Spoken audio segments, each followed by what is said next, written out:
Anyway, Ooh. Sengoku versus Rascal Jesters, two of our stronger teams. Rascal Jesters throughout history, throughout summer, last split, Mm. one of our top teams. In my mind, if DFM hadn't have swung it around, they'd put up a decent fight internationally. Sengoku, they may have struggled last summer, but again, they are here. They are on the rise. They are a second place team. They must attack Detonation Focus Me if we are to see them drop a single game this split. So, my talking points here. My swan, Honey of Summer from Axis. He's continuing. He is the main character. He's got it, and he's also got a fantastic star-studded lineup. I mean, when you consider that NT had his first season where he wasn't the top 3 support player, where he has been so long, right? And Nemo had some growing pains. Honestly, I love this bot lane duo. Honey and NT are just a match made in heaven. I'm so happy it's worked for them. And then the fact that they've got Jet once and Paz. Paz, remember, played that Lulu game. Like, oh, this is so good. And Honey is the main character, and I'm here for it. I'm so here for it. It's an exciting storyline, and fingers crossed. My favorite Sengoku. anime. It is my favorite show too. Well, we'll have to see it. We got to see the second arc. It's on the way. Yeah, I'm yeah. so excited for that cataclysmic showdown somewhere in the middle. Dodge, we look to Rascal Jesters. They're still struggling slightly. They're maybe not where they want to be, and we see continuous adaptation out of the bot lane. Maybe not for this game, but is there anything on 12-4 you want to see this 2v2 do differently? They've currently focused on the 2v2 fight a little too much and have lost some clarity in the later game. Where would you choose to go from here? We could move towards roaming supports, right? The problem is with 12.4 is because of Riot's system where it's, one pro patch, one solo queue patch, ad nauseum, every other patch, etc., forever. There's not a lot to shake up the meta in terms of 12.4. We've seen things remain pretty static in other major leagues, and I'm just not sure where Rascal Jester can look in terms. It's so hard, right? Because you never It's want to say a hard. team. I've tricked You you a never want hard to one. say a team just needs to execute better. Like what kind? You can. That's fine. You can, but Just win if the game, 5 head. Yeah. just win forehead. But If you're yeah, not starting there, then something's going wrong. I think getting Sol and Secret to unhug each other in the 2v2, which you're right would be a valid answer to this sort of question, might be harder than we think just because they are the best of friends in the bottom lane. And it's really, maybe really. Rascal Jester could move towards like a DFM system. Mm. Tether your support to your jungler and move them together, bound at the hip instead of sticking your support like a vestigial twin to your AD carry. Do it with your jungler instead. Just, Buddy just, just, system. just a quick swap. Instead of saying no, stop hugging him, it's like no, hug this one instead. It's Basically. a solid Yumi. answer. Do, Yumi, do what we get him saw on in, Yumi. in week one. No, don't put Secret on Yumi duty. Oh. We saw Yumi's DFM do it in week one with the Diana Yumi. Yumi's I mean, pretty exciting at the moment. I don't always buy into the turn your keyboard off style of Yumi. Quite active, quite difficult in some ways. We've if seen it works, it Recap, works. a shining light for this Rascal Jesters lineup, have standout performances on the Vega. Are there any other control majors based on what we've seen so far, Swan, that you're excited to see Recap branch out into? I mean, honestly, he's been a bit of a rock, but he's also been a rock that doesn't want to move and help the rest of the team. So honestly, I actually want to see him on something like a Rise, like a Twisted Fate, like a Galio. I believe. Hey, I'm all for the roaming I know. champions. I hate Well, Galio so much right now. I mean, he got banned in that first rotation, right, versus Yu-Gi-Oh, who is a Ah. student of Ace, remember? So I mean, like, and All Ace was a right. great guy. Anyway, I'll Ace stop was with a that point. fantastic Galio. I just wish we could revert 2 nerfs and maybe the champion would have legs.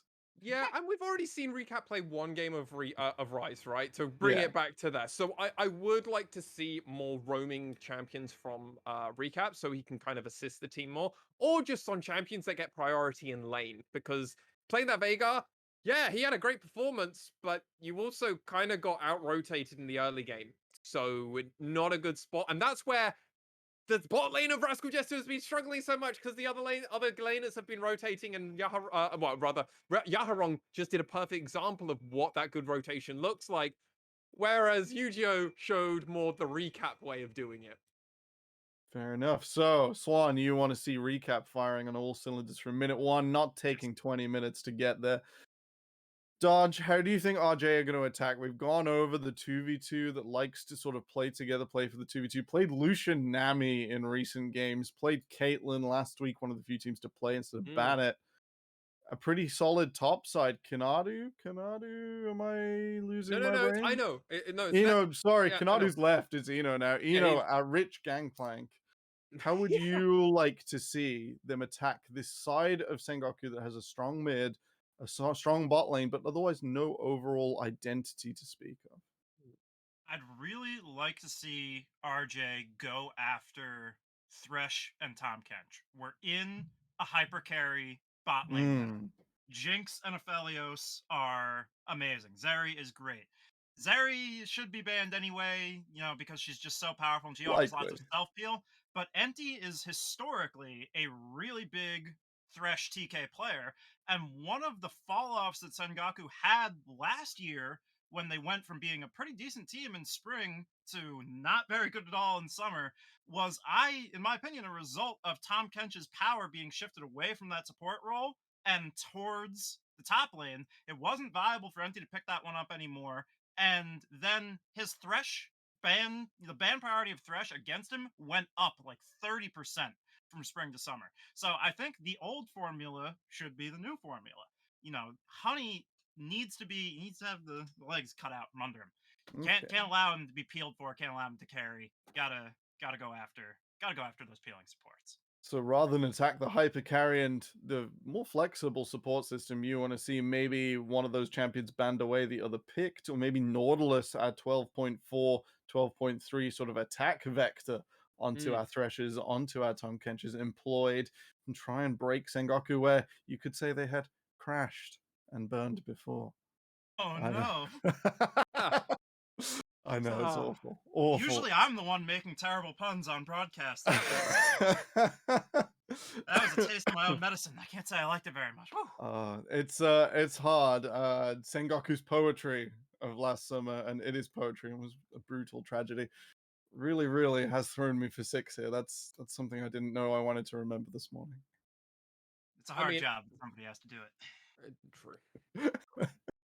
I mean, I would just love to highlight our two junglers here as well, because I think it's a super important aspect of this, because we just saw how important Steel was for Dead Nation Focus Me facing off against Unica.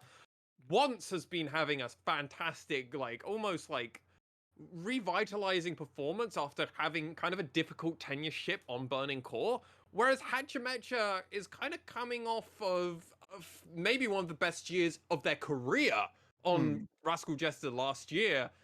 This time around, really struggling to find their footing. A lane or something isn't quite working out for them, and then everything just seems to crumble apart, and Hachimecha seems to struggle to find it, whereas Once just keeps finding angles, and I think part of the reason for that is this mid-jungle duo of Once and Jet at the moment is chef's kiss at the moment. It's fantastic. Dodge, have you caught any of Jet's fantastic, let's say, take over the game carry performances? Any highlights? I have quite appreciated. I expected Jet to be our most champion diverse player. It's been Yaharong, I feel like you have to say, in terms of the mid lane so far. But when I was doing my prep for the split, I was looking at Jet, and I was really excited to see maybe like a jack of all trades, master of none style. But he hasn't looked like a master of none. He plays a lot of stuff, and he plays it all really well. So I'm just excited to see more bizarre picks, because I know he can carry on anything. Fingers crossed, something bizarre. We're going to go to pick and ban. Take it away, gentlemen, for game 2 of Sengoku versus Rascal Jester. Thank you so much, Temporal. Here we are, right into picks and bans, and we've already seen some things taken off the board here. If you want to run us down, Swan, that Jinx being taken away, only a good idea.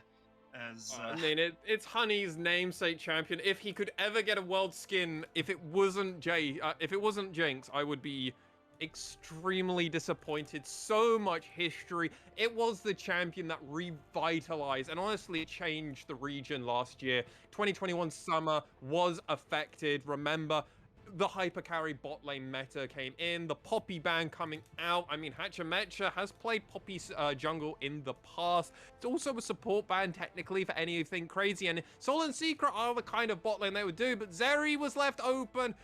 Mac picked up, and Aphelios is going to be the response currently hovered for the side of Sengoku. Yeah, critically though, both of those supports we did highlight in the pregame, the Tom Kench and the Thresh available. Thresh, obviously, the premier support along with Karma, you know, to pair with these hyper carries, but no slim pickings, no small potatoes that I know has picked up that Zeri to give over to Soul. Possibly recap, I suppose we could see it flex, but more, you know, likely it will be that 80 carry role that the Zeri will slot into. So we sort of have our bot lane battle set up and ready to go. It's 2 hyper carries, but instead it's a little bit of jungle priority coming through once considering the Xin Zhao, and the Xin Zhao it will be.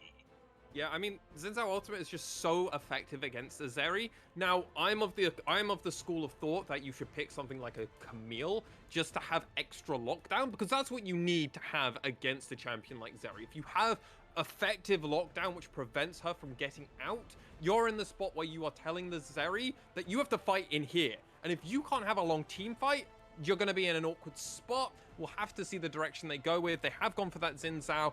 Still fantastic gank potential coming out of Sengoku here, and I really love the direction they're going with. Hachimecha is going to be on this Volibear, and we've seen Volibear have a slight tick up in the meta because he's just so effective at diving under towers, obviously with the ultimate at 6, but he's just a tanky boy, fantastic against all these dueling junglers as well, just like Xin Zhao. Doesn't quite get ran over, unlike a lot of other junglers when they get affected by that. So we'll have to see. Nautilus was brought in, something that Temporal actually mentioned on the desk, remember, and we'll have to see what the response is from the side of Sengoku. Yeah, I got baited. For a moment they were hovering the Taric. I was so excited. It's just gonna be Tom Kench. But, you know, Enti, of course, a masterful Tom Kench player, so at least it'll be somebody playing it to the limits of its mechanical skill. But to go back to the Nautilus pickup for the side of Rascal Jester, I really like that. I didn't get a chance to mention it, but we've seen in LPL the Nautilus as sort of an adaptation into the Zeri. You mentioned you need lockdown to keep this champion from kiting you out and going over walls. Nautilus is a great counter to Zeri because he offers that point and click knockup that will follow her wherever she goes. Paired up with the Samira, paired up with the Callista, it's been a common counter pick to Zeri in the LPL. So I like to see them taking that away from the side of Sengoku, not letting them have that sort of counter strategy for the Zeri. But moving into the second phase of bans, it's the Sylas taken away, and the Jace will be the takeaway for Sengoku. Yeah, Sengoku banning away those dueling champions. I mean, Ari's a slightly surprising one, but I mean, I don't hate it. It is a pick champion, though, I mean, in the most loosest of senses with the charm. Jace is far more, though, for that dueling opportunity. Gwen is still open, as is Viego, so we've still got some very powerful champions available for people to pick from. Sylas is also half decent at actually doing a pick, so there's the Gwen, so I was expecting that to get banned away. Another effective champion against Zeri as well. Just be immune. Just don't be in her little area, and no. Yeah, they're gonna do it. Damn it, we're in the LJL. I forgot about that. Oh. That is going to be the Gnar, of course, now for the side of Sengoku. For those who are new to the LJL's specific brand of League of Legends, it's Gnar Renekton all the way, baby. And Gnar will be up in the top lane for Paz. Old comfort, old habits die hard. But I really like the Sylas takeaway, Swan. When you look at what Rascal Jester has drafted for themselves, the Volibear and the Nautilus both having really powerful ultimates with very good AP scaling. Definitely not something you want to leave Sylas open into, but it will be the Camille, sort of the counter pick into the Gnar picked up, and just such a strong laner. Ken Hullbreaker views as well. Rascal Jester rounding things out nicely, but now they will have to pick up a blind mid laner themselves. Yeah, but Tom Kench can only take out one champion at a time. If you Hextech Gate both the Aphelios, oh my... Okay. This is interesting. Actually, I really like this because you've got so much dive on the side of Rascal Jester. Your backline is probably never getting touched in a relative scale point, right? So why not just go for something like this? Be like, okay, laning phase is going to kind of suck if they go for something really aggressive, but when it comes to the 5v5 team fight, we have great. Now the question is, Sengoku, you've already got one kind of pseudo split pusher. Do you want to match them in the 5v5 or do you want to go to the side lane? They decided they're going to match them in a 5v5 and just have Paz kind of be the split pusher. But that's going to be against Camille. So, I'm actually a huge fan of the side of Rascal Jester, and I feel like it's far more on the side of Sengoku to kind of find the leads because Rascal Jester will just outscale them. Like, that is a blanket statement with a Zeri, with a Veigar, and with a Camille. Yeah, I think there's just so many easy to execute team fight tools on the side of Rascal Jester as well. You have that Hextech ultimatum to get onto the immobile target of Honey, and you just have so much dive threat with the Nautilus, with the Volibear. Not to mention, we've seen that Veigar is absolutely broken, Swan. He has an ultimate ability on his E. He can just drop the most effective AoE CC in the game, and what's an Orianna Shockwave to a Veigar cage? Nothing. No, absolutely nothing outside of fat stacks damage if you can land 3-man shockwaves. Then you start going, that you can do that. And I mean, if there's going to be a player to do it, Jet feels like the kind of player, and a bit different of a showing from Jet, realistically speaking. We've seen him so much on these like skill-based, I'm going to 1v1 champions. I always think of the Jet Akali. I just always think Jet Akali. I'm like, that is a pairing. We lost Arya's Akali, but we got Jet. So I'm okay with it. And this is going to be a really kind of slow mid matchup. For once, we're not going to be seeing Jet trying to look for those really early game kills because you're playing Orianna. And we haven't got B Orianna either yet because we're not on the right patch for it. So I mean, we're not even going to get the best skin. So I'm just excited to see how this early game's going to progress out because I feel like it's more on the side of Sengoku to find the angles and options. And you have to imagine it's going to go bot side, right? You got Honey there.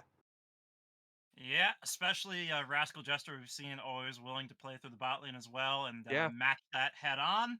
So definitely going to be a bit of a ignore the top laners classic style League of Legends. You guys are on your island. Go do your crazy thing up there. Beat each other up. We're going to be playing for bot lane dives. We're going to be bringing in Xin Zhao. We're going to get that Crescent Guard out and try and pull off the tricky mechanical turret aggro juggles and all that great stuff. So it should be pretty exciting as wow, we are right on into game. It is Rascal Jester versus Sengoku here in our second game of the day, and we are just seeing bog standard point defense coming out early. Nothing like last game, no tricky 5-man stacks like we saw out of DFM. No crazy warding from really anybody here. All defensive style. Paz playing that one way up into the top side. The only interesting thing here is that we've got Predator Veigar, so we are going to be doing the standard 2-item into the full tank build to then just try and get around the map more effectively. I mean, I do like the adaptation that Veigars are taking at the moment, and also Recap has gone cutest skin, so I mean, I'm just a fan. Best skin because of TFT as well. But at this moment in time, I'm going to be interested to see how all these two teams are going to kind of play up to 14. And then how is it going to progress out? Who had the advantages? And what does that mean really for the progression of this match? Because it's going to be a very difficult one to kind of predict because it kind of depends. Did Once get going or did Hachimecha get going? And that's the kind of angle and I'm going to expect to find us because Volibear is meant to be a counter to Xin Zhao. Like, that's just straight up what the idea and the option is. So is it going to effectively pan out, or is it actually going to be Sengoku have it? And I mean, that's just a hook already from Secret. Yeah, that Glacial Augment going to be reducing Honey's ability to trade back, but as it is, that trade not necessarily really hard won by either side, just a little bit of a flirtation towards what will be coming as Blitz has decided that it is Rascal Jester who have the comp diff. But we saw how that line of analysis went for V3 last game. Didn't really pan out for them the way BlitzCon thought it would, but we will see, of course, as interestingly enough, it is going to be once choosing to clear bot to top early game, whereas the push has been secured early from Rascal Jester, and they're bringing Volibear towards bot lane. I think the wave state won't quite be correct for them to force a dive. I think it's going to bounce out too early, but maybe a signal of things to come, what we were talking about, how this could be a very bot lane focused game. Oh, absolutely. And I mean, what's interesting about that pathing that you highlighted from the side of Once is, I mean, when you look at it, Ino is currently pushing pretty heavily into Paz at this moment in time, which is pretty standard for a Camille in the first few waves. So it kind of puts Paz onto this back foot. This is actually going to be beneficial because that's what they identified in the early lane. It allows Once to come up and hopefully be able to potentially find a gank. Volibear is going to this bot side, and Soul and Secret are pushing in, so he's actually going to find very little outside of the Scuttle Crab, which is going to be an open trade anyway. So I'm actually of the opinion that matching these two jungle paths, kind of our two junglers doing the same, kind of works out more beneficial for Once at the early game, but it's going to depend on if we can find anything. Jet has also abused all of his mana and hasn't even, well, he's popped one of his top, one of the potions, but hasn't popped all of them yet, whereas Recap's actually had to use everything here so far, and it's, yeah, difficult for Veigar in the earlier game. It certainly will be, but you don't pick Veigar so much for the early game. Just going to be stacking up that AP handily. Missed a couple of minions compared to Jet in the first few waves, but no big sweat, no big deal. Going to take that early back for his Predator boots, affect his early damage big time, and help him get those roam plays off. As things are mostly calm across the map right now. We saw some deep vision secured by Once in the topside jungle of Rascal Jester around that grump, so they'll have a pretty good idea where Hachimecha is going, what he is up to, as Paz just trying to force this shove in and get his base off.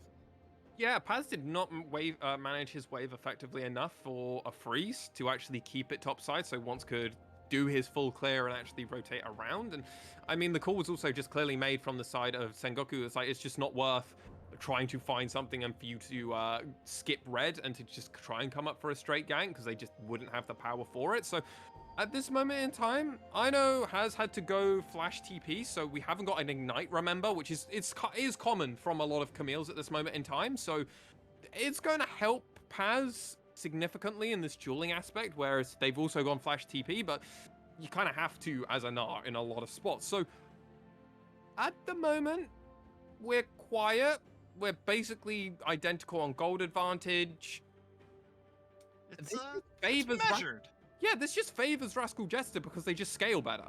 Like it is on the side of Sengoku to find the angles, and if we just play a very controlled game and everyone's kind of just mutually shaking objectives and advantages, that this only goes in the favor of Rascal Jester, because whereas Sengoku, they do fall off. Like Xin Zhao will stop doing damage eventually. Like he just will not be doing what the side of Volibear offers. When it comes to diving, it comes to elongated team fights, it comes to the fact that you just go big and you just can be this, like, soaking all this damage up, and you output a stun or two, and then suddenly Honey's dead, Jet's dead, and then the rest of your team's all dead. Yeah, it's a scary one to be sure. We'll have to see if maybe this Rift Herald spawn at 8 minutes can do what it seems to so often do in the LJL and pull these teams together like a magnet and force them to fight. We see both junglers hovering around bot, sniffing around, trying to find some sort of action. Now the scout from Jet onto the Infernal Drake to see that nothing, no funny business is going on with that one. They're pulling out their leash, and I don't think Once wants to start it up, though. Just gonna let that reset. As I am having some connection issues, unfortunately. So don't worry, mate. I can play by play, and there we go in straight away. Steal Secret lands that hook, but it won't actually amount to anything. Hachimecha goes down into bear form, look for an opportunity, but they're just going to clear the blue buff for once. Make sure they hand it over to Jet, and we're still thinking about this dragon. But actually, it looks like Hachimecha is just going to reset as Recap's actually got a push. All right, well, we'll just go back to the laning phase, Dodge. Just back to laning. Who even needs a dragon? They're overrated. I love seeing people farm minions. It's my favorite activity in League of Legends. And let's be real, if we glorified the farming of minions in pro play over constant breakneck action, the world would be a better place because more people would be concerned about farming minions in their solo queue games, and I wouldn't get griefed quite so often, which would be a nice, just a nice bonus to have. It As would. now we are going to see the blue buff hand off. Hachimecha giving that one over to Recap, going to give him so much capability to shove this wave out now at the level 7 mark on the Vigar, get those W's raining down from the sky, hitting multiple minions, picking up some bonus AP for himself. As you've said all along, you know, the more this game stays quiet, the more it stays even-keeled, the more it favors the side of Rascal Jester in the long run. Because now Enti and Honey thinking about something, the tongue lash secret slowed up a little bit, but I think they know that they're basically flipping it if they engage in the 2v2 fight at this point. It's just gonna continue to be the extended lull state, the best kind. Yeah, and this so far, Sol has been able, out of these 8 minutes so far in this game, been able to come out to about a lane worth of CS advantage, but they're going for it now. Yeah, that's Enti ticking down. Unfortunately, the tech issues persist as the Moonlight Vigil comes out, so I'm gonna hand it over.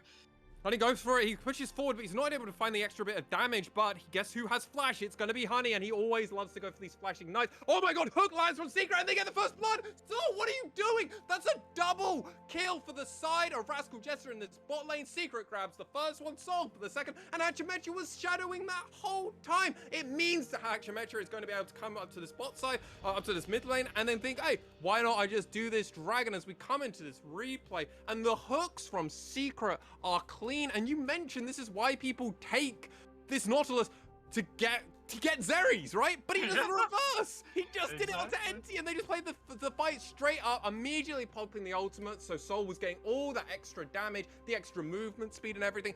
Moonlight Vigil comes out, but only lands onto Sol, and it wasn't on the correct gun either. It was on his green gun. It wasn't on blue gun, so doesn't get the same effect. But this max range hook changes the game. Flip the script, I believe is the saying commonly, as we come in for again.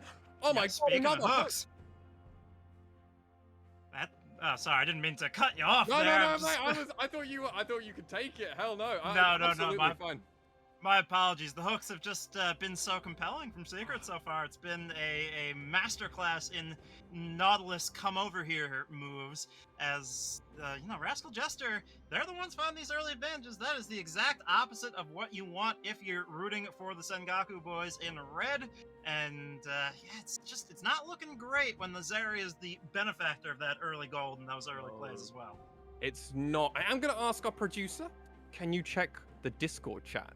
But outside of checking Discord chats, I mean, this is just phenomenal from the side of Rascal Jester.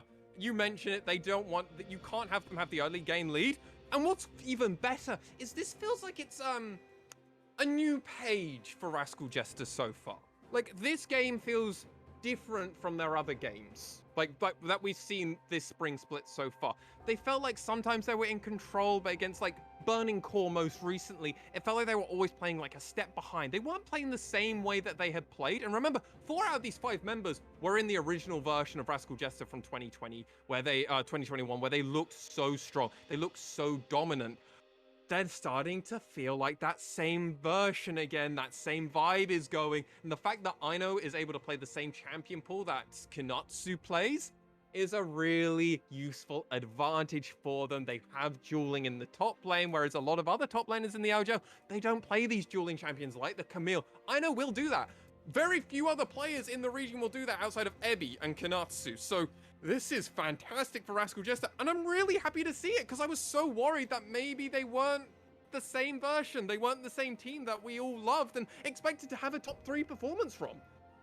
Yeah, Rascal Jester just traditionally one of the better teams in the history of the LJL. As we see the engage come straight in from Enti onto Hachimecha. He has no fear. He gobbles him up, and he will spit him back. Now, once coming in, going to find the kill on over to Honey. So Sengoku do find one back for themselves there. Nice little play around that Dragon Pit, and the gold lead has been entirely equalized with the usage of that Rift Herald on that mid lane tier 1.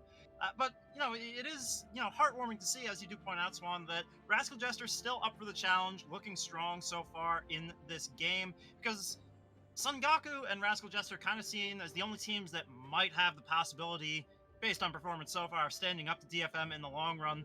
But before I even have a chance to do that, once is already here. They're going after Ino under the turret. They will find him, and now the TP coming in from Recap is just a little bit too late. Nothing to be found for him, so it's the answer right back, and now it's the gold lead for Sengoku. All right, this is the kind of changing the script, flipping it around, finding some options and angles, and getting some gold around the map. Important that it's on that Zinzao, because you do need to start getting first items and mythics in place, because this is where Sengoku's power spikes start coming in.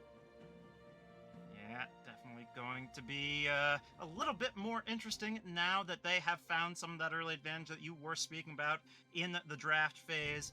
Going to be trying to leverage this advantage now. Can't let more Drakes get away from them. That is certainly going to be a big leverage point on the map. But as we went back to, between these two teams, they're kind of on opposite, slides of momentum. Sengoku, after taking that L from DFM in week 1, has only been climbing up.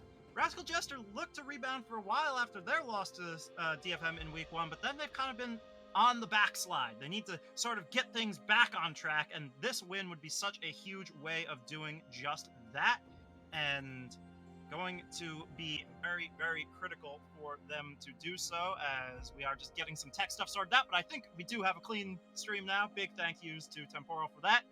But now it is just going to be a matter of waiting for this Cloud Drake to spawn onto the map, going to force these teams together to fight over it, and that's when the fireworks will begin, Swan.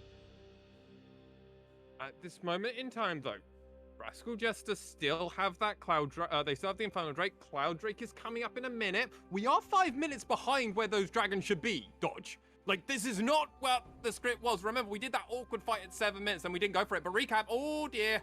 Yeah, that is now Volibear coming over the top. Once going to be taken down. Assuming we're synced, it is going to be a bit of a difficulty to get that done. And he's got Moonlight Vigil. Yeah, I think I'll just let you take it from here, unfortunately, Swan, because I am having a rough That's time. all right, mate. I mean, Honey is currently looking up. They are going to start this dragon up, and it seems like the side of Sengoku Gaming aren't going to fight this. But I mean, hey, Empty's coming around. There's a TP coming in from the side of Paz, and are they going to stop that? No, the TP does get cancelled as they come in. Megadar was stopped, prevented, but however, Empty eats up Jet, saves him from doing it. Oh my god, Moonlight Vigil comes out. They do get a kill over onto Jet, pushing forward. Though Soul is so scary. Protect your Honey, boys, or he's gonna get rooted down. Oh my god, Soul, what are you doing? Mad lads, get him out. And Soul fights at the end. What the F?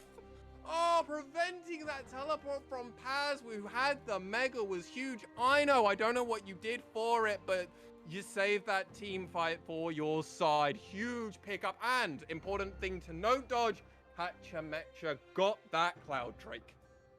Yeah, and you know what's really important about picking up that Cloud Drake as your second Drake means there's no chance it's the Cloud Soul. So going to secure themselves as well. That was a hero play to stop that TP from coming through.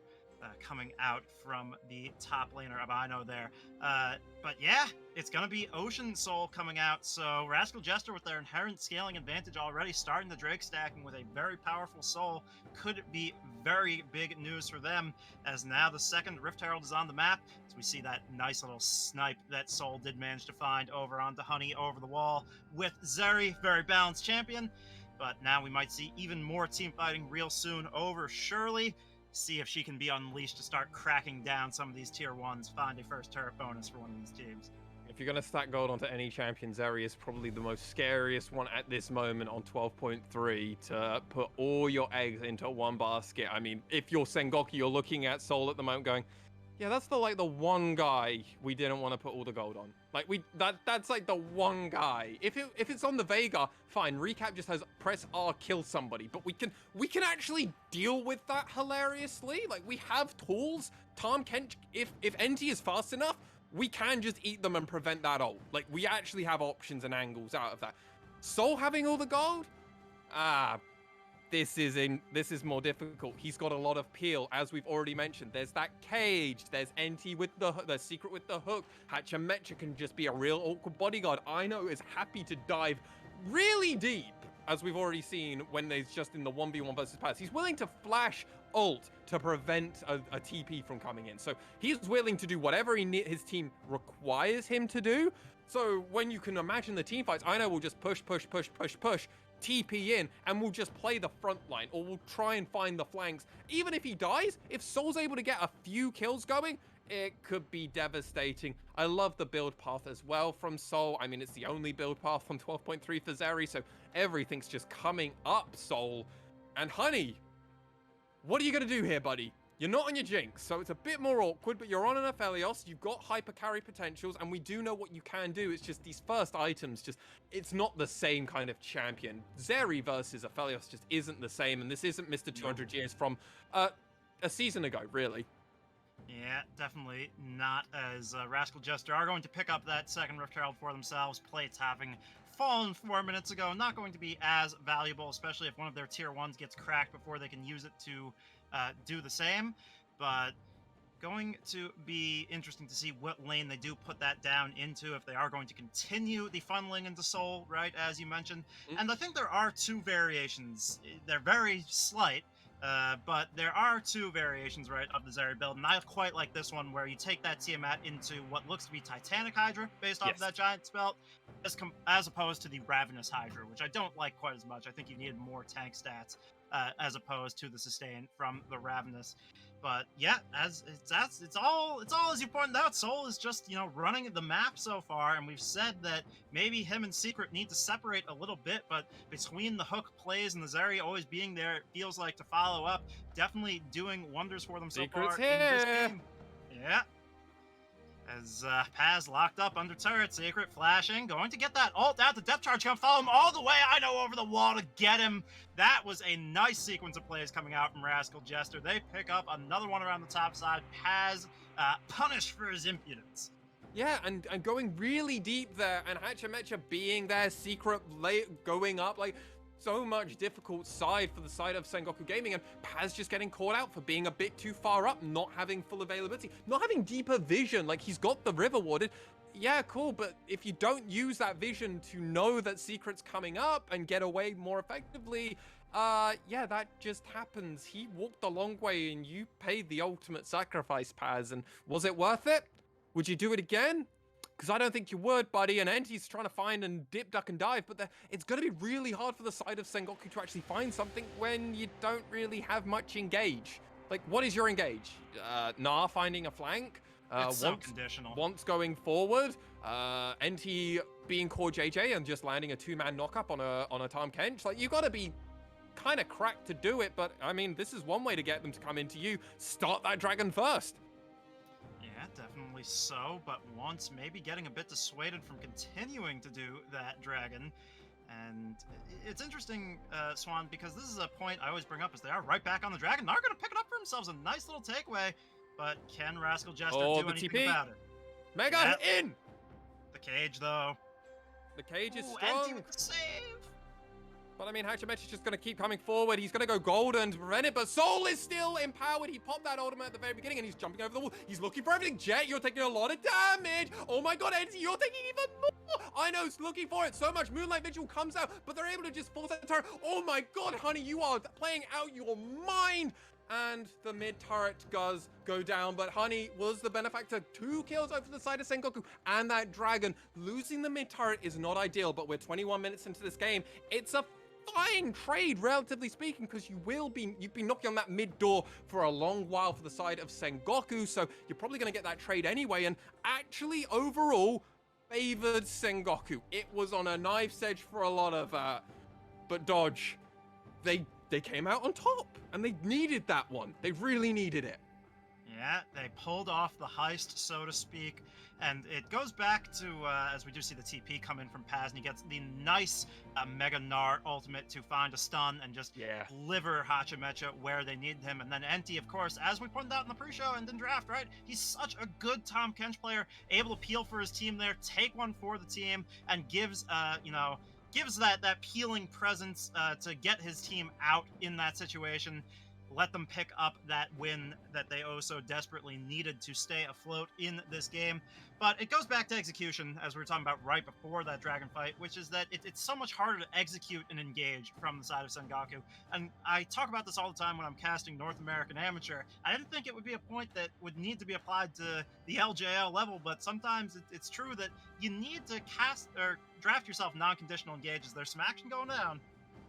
Oh, there absolutely is. It looks like the side of Sengoku really do want to keep forcing this. And I mean, Honey with that Gale Force was able to find so much damage. They've gone from the Lord Dominix, which is normally a slightly further item along the build path. But I mean, hey, we don't go collector here. Honey is not a collector gamer, so I mean, we don't have to worry about that one. So, I mean, the Infinity Edge just comes in a bit later. You don't have as much crit, and I'll be honest, I wondered the direction of the build that will go. He might, my assumption is he's going for the Lord Dominix into the IE, but we'll have to see. I mean, Honey is kind of a mad lad when he does do his build sometimes. He goes for non-conventional things, but I mean, a lot of the time it works out because there's 6-1 at the moment, and there's going to be a dive onto Aino at this moment in time. Pad's just taking so much damage under the turret. Mini Nah, not tanky, but wants to go in again. Mega is popped, and the cage is thrown out there. Amazing Xin Zhao ultimate to dissuade the side of Rascal Jester, but Hajime still goes in. They eat him up. Does NT to prevent it, but he throws him into the cage. That's not where you want to go, but the shield is able to do it. Shockwave coming out, and that's onto 3 members of the side of Rascal Jester. But who's left alone? It's Soul, and he's just going forward. 1, 2, 3. That's another one. He's going to go forward. That's another kill. Double kill over to the side. It's a full ace for the side of Rascal Jester, and it was looking so good, Sengoku. But I think I'm just taking Infinite Dodge's job here. Oh my, buddy. What a game. It's been a great one. I wish I could see it in a little bit clearer frames per second, but I got the gist of that fight, and it was definitely... I mean, what cooldown was Recap's cage on in that fight? The man casts it once, right? We see early, and interestingly enough, ironically enough, it forces Once's Crescent Guard to not fall victim to being poked in the cage, and then it immediately goes back down. Yeah, no, that cage, and then the fact that it double went down as Once and NT were gonna go forward, right? Like, he spits him out into the cage. Honestly, that might be the spot where it kind of goes from bad to worse, because you don't notice it because so many champions are piled up, Once and NT. Honey was also trapped in that cage. So there was just so much time for the side of Rascal Jester to go, we just reposition. And yeah, that's how you have almost 6k damage in a 24-minute team fight. Like, you're not meant to have that much damage, but Zeri just outputs stupid damage, especially when you have the tier mat and everything, right? With the stacks and going with the Hydra, it's just so hard. You just do so much damage. And I quite like this, Swan. He's gone, has Soul, for Blade of the Rune King. In lieu of as we see another engage, I'll hand it right up and over. No. We're swapping roles for this card, mate. We're swapping roles. Indeed. Things staying nice and calm for now. But I really do like that adaptation, because Blade of the Rune King on 12-3 did get that buff, right? It is a little bit more effective just in general. But specifically, it is more effective on ranged champions. And I think it went from 6% max health damage on hit to 8%. Zeri loves those on hit items, makes good use of them. So definitely good pickup in place. Instead of having a Ravenous Hydra, you pick up the Titanic Hydra for the tank stats. You take the Blade of the Rune King for the sustain. And you pick up the Ocean Drake if you're Rascal Jester to put yourself on Salt Point. Yeah, they had a bit of a hiccup. Remember, they did seed over that first Ocean Drake over to the side of Sengoku, or rather, Once took it way faster than they were expecting. But with this Baron buff, it's going to be so difficult for the side of Sengoku to really find anything. And it's going to be interesting to see how Sengoku are going to respond, because they do have some of the tools. This game isn't away from them, but considering now that there is a 5k, 6k gold lead over onto their side, they're going to find something. But hey, that's a really deep ward. So deep. This is how far we're having to zoom out. The turret is taken. Moonlight Vigil comes out. Damage poke is there. Yeah, I've seen this fight before. Anti goes right on in. That is already the Zeri taken out, taken away. Now Secret going to be knocked into the wall by the Gnar. Aino trying to find the dissuasion, trying to find the hookshot in. Will follow with the Hextech ultimate and pops him with the Q2. But will you trade your life for getting chased down? Honey with the long range, with the gravitum, can find the root. The press the attack is proc, but no, Aino just gets away. But it's Recap and Secret on their lonesome. Empty, licking him down, chasing him away. Look at the Alcove Gaming coming out. Can the back be taken? Oh my god, Honey got out? what just happened there as Enti did chase, or not Honey, rather, no, Soul fell. My apologies. I had to hop right back into the play-by-play side of things as we finally got the stream all sorted out. But that was a banger of a fight. They took down Soul. That was a big win for the side of Sengoku. Keeps themselves in this game. Yeah, but I mean, the fact is there's a shockwave that gets placed here, and it doesn't quite go the way of Sengoku Gaming. Fantastic, though, that they're able to literally melt the side of them immediately. But look, that shockwave just goes out, misses Aino when he comes out, and that would have literally flipped the script. If it just goes immediately, Aino's dead, Recap and Secret get collapsed on almost immediately. Doesn't happen. It means that with this empowered back, Recap is just able to get back to his... Oh, no, he actually TPs. Okay, so that's how he's able to get out. Yeah. Recap I was confused for a moment there, but we are back in the swing of things. We're ready to be our normal selves again. I'm taking Masked Swan's mask off, giving it back to him. Right. He can do the color. I'm in my play-by-play zone. But yeah, that swing of things was decent for Sengoku in terms of what they did pick up, but this is still the gold lead here. Quite, noticeably so for Rascal Jester. It is 6k, the advantage for them. They're on the Soul point. Even though the Zeri was shut down, Soul is still looking huge. Now building towards Black Cleaver, I would assume, based off of the Caulfield's Warhammer and the Ruby Crystal sitting there in the inventory. Yeah, and it's fantastic because if you are going to be playing the split push, then we've got double Hullbreaker. It's just like, hey, let's just remove any form of armor that Mega Gnar has. It also means Mini Gnar is basically a piece of plastic, according to, well, a piece of paper, actually. It's not even flimsy. It's just, you can cut through it with her legs. Camille's very effective at doing this, and I mean, considering the gold advantage as well that the side of Rascal Justice has appreciated over this game, with this Ocean Drake Soul almost being up. This is now Sengoku need to find the problem solve. You're 6k down. Honey has got the items. He's got the gold now. He's got that Infinity Edge. We're getting to this place where this next fight will probably determine who's winning and who's losing. If Sengoku get it, there's a chance. There's absolutely a chance, Dodge. But if Rascal Jester come out even slightly on top, I'm willing to say it's probably a bit doomed for Sengoku. Very much so, as we are just waiting on that purple worm to hit the rift, but now the turret falls and Sengoku moving forward, but that Blackguard Page so good at dissuading the run right at him strategy, and now that's the first move for Sengoku, at least towards the Baron. They can get some vision down. I think it'll be the timing, the tempo not quite right to start that one as it spawns. We'll give Rascal Jester time to secure mid priority and then move in and sweep out any of that vision. Did get the Scuttle Crab though, and you can't sweep that one away. No, and that was actually fantastically played by the side of Sengoku Gaming, because they knew the timers and they were like, well, we can force in, we can just kind of pressure it. We know that Aino is just going to keep split pushing here, so we can kind of allow them to split push. We can then collect that wave as long as we get back out on the map. This is now where they have to be asking the question back over to the side of Rascal Jester of like, how are we going to get back out onto this map? Important thing to note, Jet is 16 now, so he has hit a damage spiking point, but Recap and Aino have been there for a while, and another big difference. Soul 16, Honey's 14. So these two AD carries are not built the same. They're built different. They're going to be doing different damage, and I mean, look at this dragon. It's just going. Yeah, RJ, first to the Drake, first to the objective. They pick up the Soul. Now the max distance dredge line onto Enti, but Secret thinking better of moving any further forward. Rascal Jester have claimed their prize, and they're ready to back on it. Meanwhile, the ping's coming out from Sengoku towards the Nasher. I don't know if this is a little too late. I mean, they've got to go for something. They didn't get the fight they needed. They had to fight there, but they were just too slow back out onto the map. So now it's kind of like, well, either we get the Baron or we lose this game anyway, because there's Soul. We can't beat this Ocean Soul, so they're going to have to just find it. And look, Aino's just split pushing this whole time. It's so low. Rascal Jester, hello?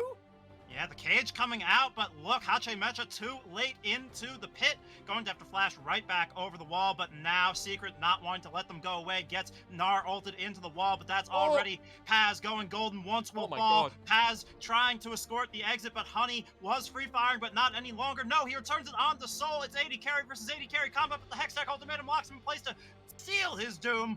as getting chased away, will get cut down in his prime. That is 4 members taken off the board for Sengoku. That's the TP coming into the top lane. So the Nasher was secured, but the power play is pitiful. You only have 1 member left with the buff, and this base should fall on the back of that fight. Honey had such good opportunity. The issue is so many of his members were already low to almost dead. They got collapsed upon, and I know I was a bit perplexed why he actually did decide to come and join his team, but it all wasn't for naught. But look at this. That was a slick little pun there, as it was for not to dredge line in, find the root onto Jet. He will be the next to fall. As I swear, recaps using a cheat code, these cages just on repeat, boom, boom, boom, as the Nexus will go boom as well. That's the win picked up for Rascal Jester.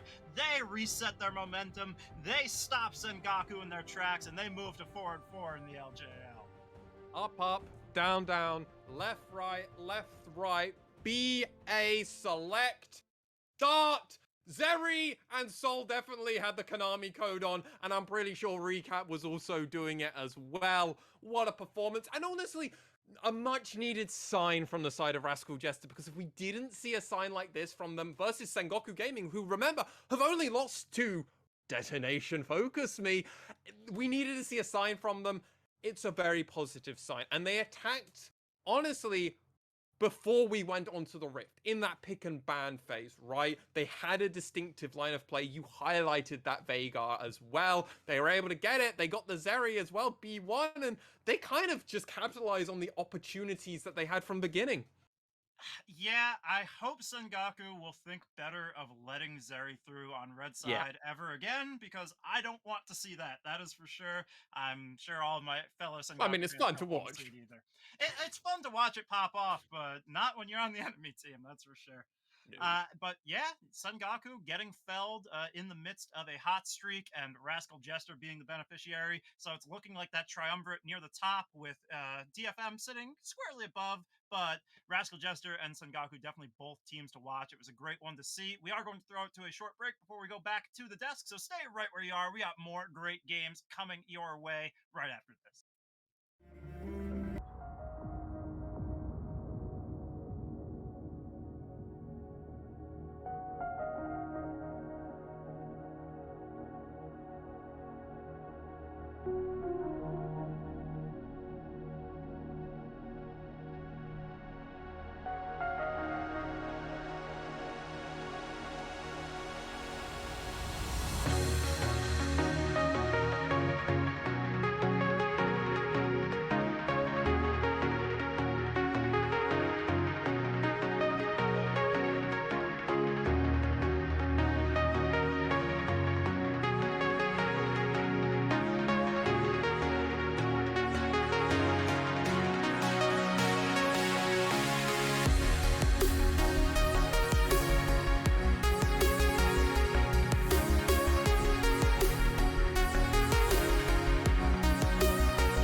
Welcome back to the desk, LJL fans. It was a surprise victory of a Rascal Jester. We did finally see that adaptation work out. Zeri and Nautilus there, the sort of headline act of that victory over Sengoku. Sengoku will have to go back and lick their wounds. They'll hold on to second place for now. But for how long, I do wonder. Swan, We called it out in the pregame.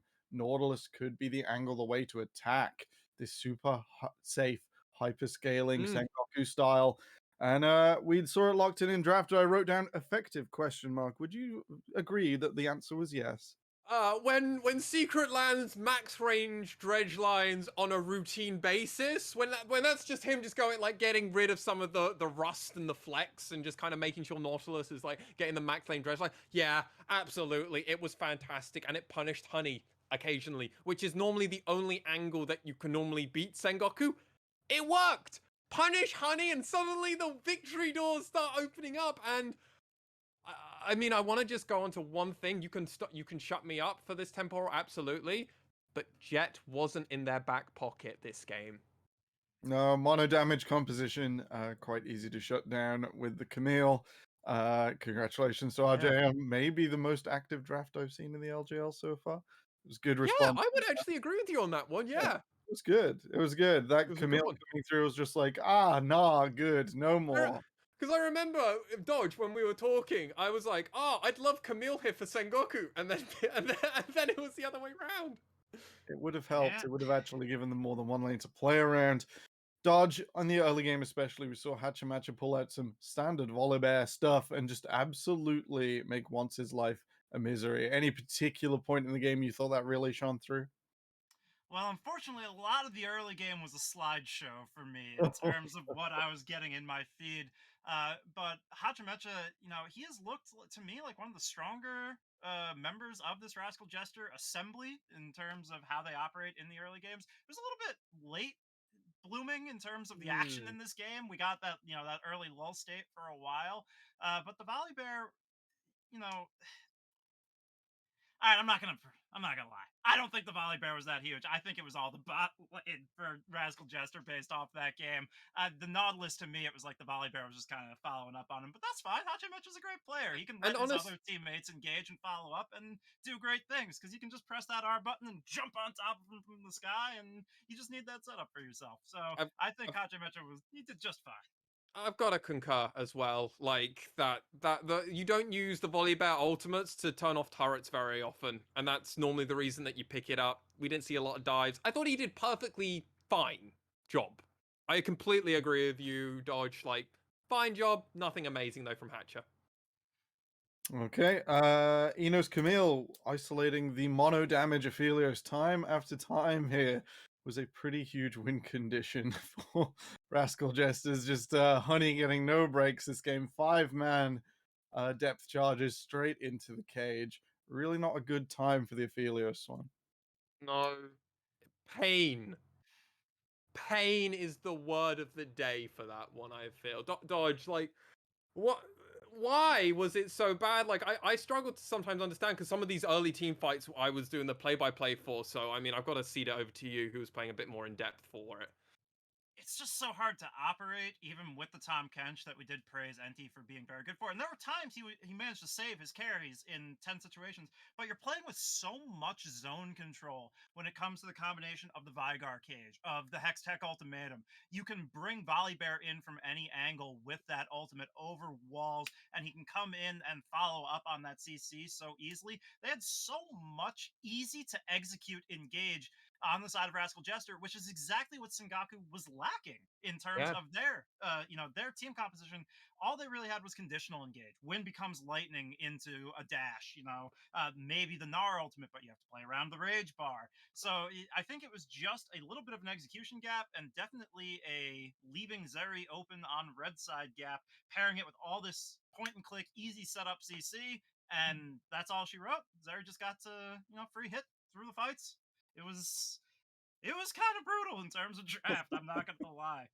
You did mention in the pre-show that you would have liked to have seen Zeri not appear, or you really just didn't think it was going to appear at all. And that surprise coming through more than enough for Secret and Soul to push forwards with that hyper carry in the bottom lane. Would we say, gentlemen, marks out of 10, how successful was our Rascal Jester's adaptation? It's their third attempt to twist on 12-3. They finally got it right on our last day. Give him an 8 out of 10. I'd give him an 8 out of 10. There's still a lot they could improve on. but the Sengoku also have a lot they could have improved on. So I feel like it's a positive sign from honestly the side of Rascal Jester. Sengoku didn't roll over. They definitely made them play the game out. They even got one of those dragons, right? So there's definitely a lot of spots. But Rascal Jester, 8 out of 10 for this game. I'm very happy with him. Dodge, your grade? Yeah, I'm feeling like week 7 to strong 8. Or no, that's backwards. I tried Other to way do around. We'll I tried take to do it. I tried to do it with 7.5. Fantano, but I got it backwards. Well, gentlemen, you get an A grade for your casting today. Thank you for pushing through those technical difficulties. We're going to cut to a quick break, and then I'm going to change hats. I'm going to be joined by Beautiful Crow Got and my hat. Ariel. I'll take your hat. Just throw it out the corner. I'll catch it over here. Ah! As we've Keep lost going. one. Going to be joined by Beautiful Crow on the cast and J-Real back to host. We'll be back in just a moment. Don't go anywhere.